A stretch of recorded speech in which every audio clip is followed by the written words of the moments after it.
Hello Techies. In this session, we will test our knowledge on PL500 exam, how to configure an environment in Power Platform. Alright, what is the PL500 question here? You develop a Microsoft Power Platform solution for a client. You must test the solution in a user acceptance testing UAT environment before deploying the solution in production. You must ensure that the configurations for the UAT and production environment are identical. You must minimize administrative efforts.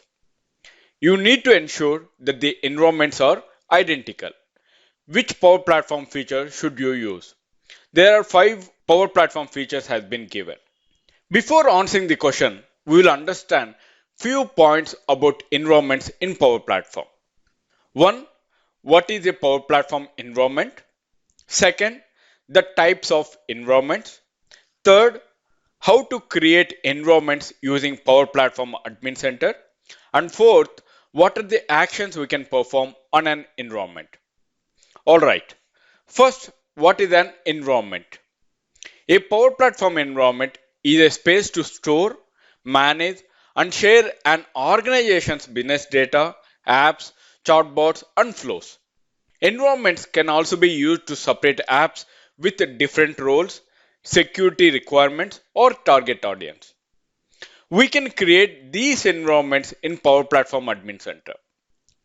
Alright, let me switch to the browser and navigate to make.powerautomate.com. Now, to create an environment, on the right hand side you can see settings, click on that. From there, you will navigate to Power Platform Admin Center by clicking on Admin Center. Let's click on that, which it will navigate to admin.powerplatform.microsoft.com. There are multiple types of environments we can create. The type indicates the purpose of the environment and determines its characters. We are having multiple types of environments. First one is the default environment, another one trail, third one sandbox, and fourth one is the production.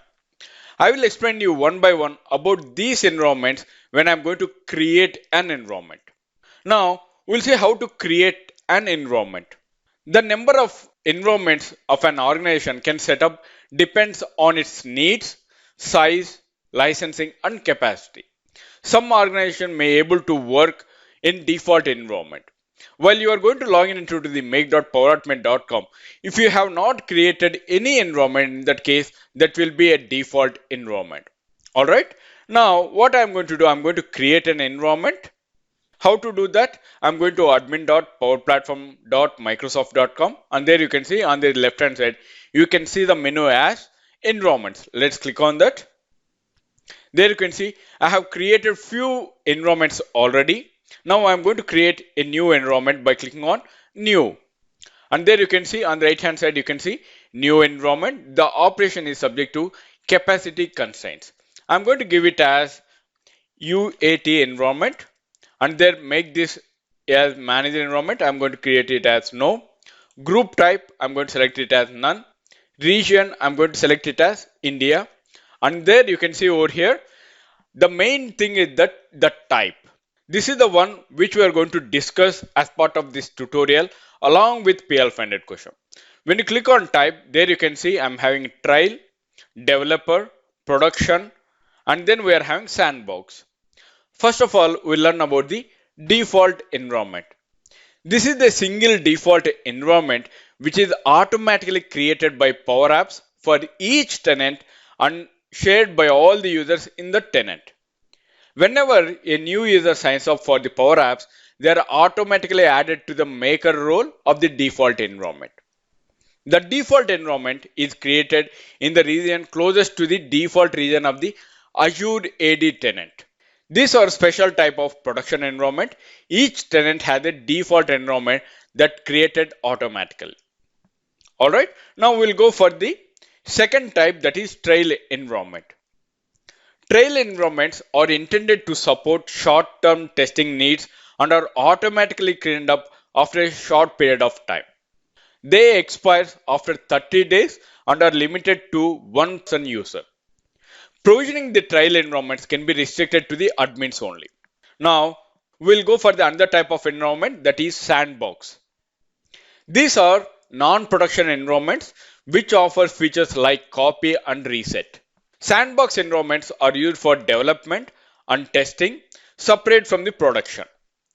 Provisioning sandbox environments can be restricted to admins because production environment creation can be blocked. But converting from a production to sandbox environment cannot be blocked. Now we'll go for the production.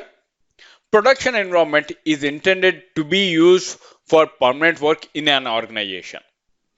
It cannot be created and owned by an administrator or anyone with Power Apps license. Production environment provided with 1 GB availability of database capacity.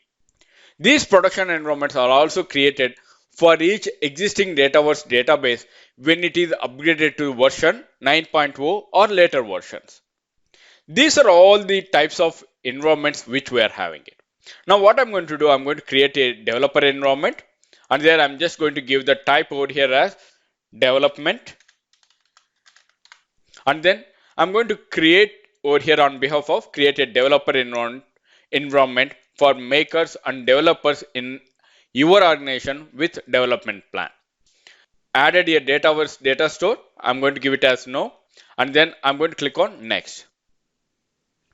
And there you can see language, I'm going to give it as English, and the currency I'm going to give it as INR, and then I'm going to click on save. Now there you can see an environment with the UAT has been created successfully, and the type you can see it as developer.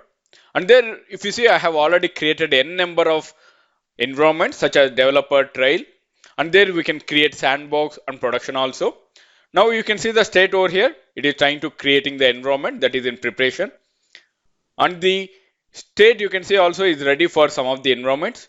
And the Dataverse, I'm having it as no, manage no, region India, release cycle standard, and group it is none over here.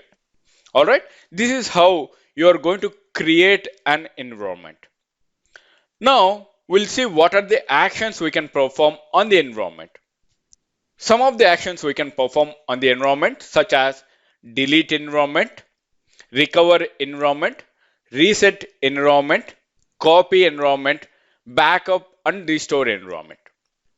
Alright, let me explain you one by one about these actions.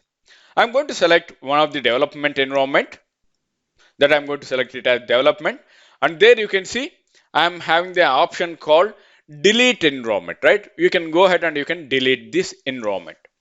We can delete an environment to recover storage space and to remove personally identifiable information, that is PII data. This is what we can do by using delete environment action. Next, we'll go for the recover environment. When it will be appeared, whenever you have deleted an environment, recover will be happening, right? We can recover a recently deleted environment, that is within 7 days of deletion, by using the Microsoft Power Platform Admin Center or the recover admin Power App environment, that is by using Power Apps commandlet. Production environments with a dynamic 365 application will be able for up to 28 days for the recover environment. Now we'll go for the another action, that is reset environment. There you can see I'm having the action called reset environment. Reset a sandbox environment to delete it and reprovision it, that should be considered as the reset environment. By considering a reset, whenever you want to create a new project or free up storage space or remove an environment containing personal data, that you can go ahead and you can reset the environment. All right. Now we'll go for the another action, that is copy environment. We can use the copy option in the Microsoft Power Platform Admin Center to copy the data between the environments. Right.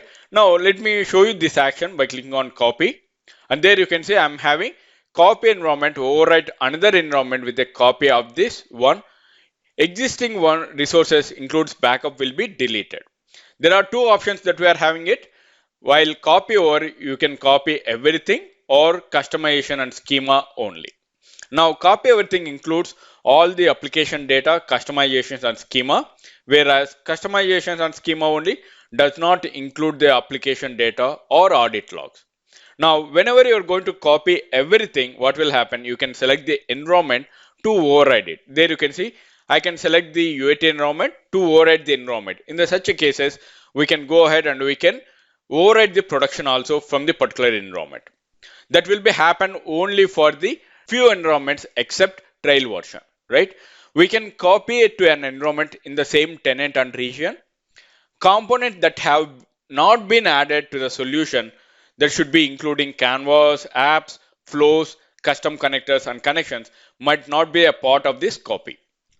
We cannot copy from or to a default environment or trial type of environment. That is the note that we have for this copy over thing. And there you can see, I'm going to click on edit details, that you can edit the name of the environment by giving the name. And there you can see the URL for the particular environment. And then you can go ahead and you can copy the data. Copy and restore operations can take up to 8 hours unless of a lots of data, including audit data, needs to be copied or restored, in which case they could be taking up to 24 hours. Alright, this is about the copy environment. Now, there is one more option that we have, that is backup and restore environment, right? It is important to protect our data on Microsoft Power Platform and in Dataverse, and to provide continuous availability of the service through systems or manual backups. This is where you are going to use backup and restore environment action. Alright, there are many more actions are available, such as detailed view, open, enable management environments, resources and settings, and also you can see the history and membership, that we can learn about these actions in the upcoming videos. Let me switch back to the PL500 question. If you see on the screen, you develop a Microsoft Power Platform solution for a client. You must test the solution in a user acceptance testing UAT environment before deploying the solution to production. You must ensure that the configuration for the UAT and production environments are identical. You must minimize the administrative effort. You need to ensure that the environments are identical. There are 5 actions has been given. One is edit environment properties, reset environment, restore environment, move environment, and final action is copy environment. Out of these 5 actions, which action that we are using to move our solution or to deploy our solution from UAT to production, which environment should be identical with minimum administrative efforts. So there we are going to use the action called copy environment, which it will reduce our efforts by selecting the action called copy over with everything, right? The correct answer is copy environment. Let me reveal the answer. There you can see the correct answer for the configuration for the UAT and production environment are identical. In that case, we are going to use copy environment feature to minimize our administrative efforts. Alright, I hope you understand how to create an environment and what are the different types of environments that we have. Along with that, we have seen what are the actions we can perform on the particular environment as part of this tutorial.